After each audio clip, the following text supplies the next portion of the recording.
jowa mondo rit. Kowuok e mago nyakura mogi wang'imo tende kod weche mag pur. Jopur ma kwan gi ohewo 3,000 odiochieng' ma kawuono osomo paro e gala moro mane okelo kanyakla jopur niang' e kauntis adek mag Kisumu, Kericho kod Nandi, kendo kwedo wach mar duol mar AFA mar loro kembe kuom dweche 4. James Okoth nigi ler mathoth.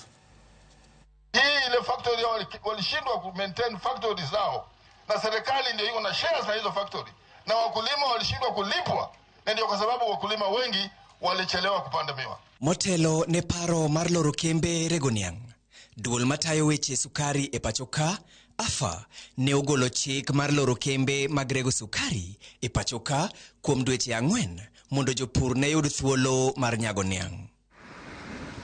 Paro makoro thoth jopur mag niang' ochungo ataro e kinde mabende giwacho ni midhiero mar nong'no koro ochomogi.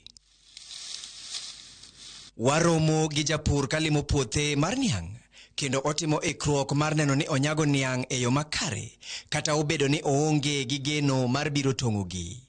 En bende olero lal mochome kaka japur poni paro mar loro kembego ibiro kete tim.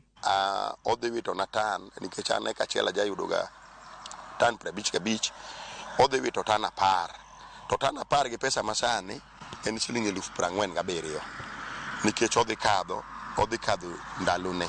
Kokadho ndalone kaka sani en dwe mar 8, matiende ni nego bed na bete sani. Kokadho mutieko dweche 3, matiende odhi kadho gi dweche 3, odhi wito na tan.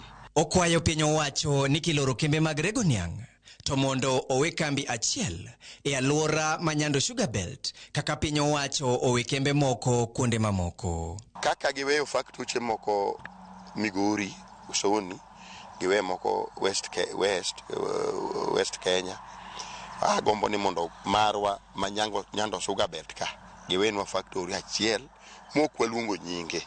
Paro makamano bende ne osir gi jopur e romo magalamoro mane okelo jotelo mopogore e sekta mar sukari, kama oting'o jokow niang' kata transporters kod jopur giwegi kotelnegi kod jakom mar jopur e pachoka. Sasa wanataka tufanye nini? Serikali na waomba, kujeni kwanza tuongee, tukubaliane. Wakati mnafunga factory, mnatufungulia biashara gani nyingine yenye inaituendelesha for those 4 months mfungue factory. Sababu kama makampani walikuwa naenda maintenance, hii inafanya kazi, hii inaenda maintenance.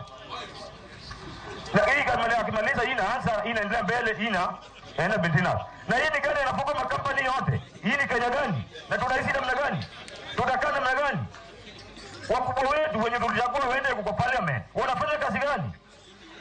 Giseyo paro mar loro kembe rego sukari kendo buogo mar dhi e doho kata bago ng'anyo ka gikwedo go parono. Mimi nasema ya kwamba tunataka kujulisha AFA, kama wanataka tubebe wakulima wote hapa Kenya tuende kwa ofisi na tukae pale mpaka hii factory ifunguliwe, tutafanya hivyo, si ndio? Wangapo wataenda na mimi, hebu weka mkono. Jopur bende ochwalo paro mopogore e romono, kama oting'o medo yuto mar jopur gi atamalo 30 e wi ohala ma kembe yudo e wi mwandu mag niang', koweyo omenda ma jopur yudo bang' tong'o niang', weyo kembe duto mondo oregi e kind paro mamoko. Ethanol wanauza, si ndio? Na mambo mengine mengi, stima wanatengeneza pale na kadhalika.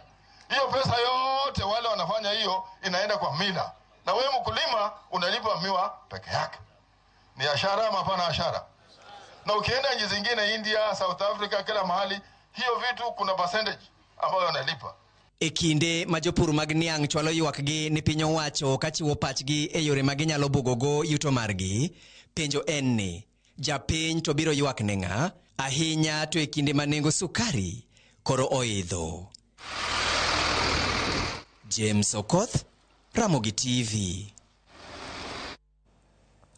Erokamano nyakura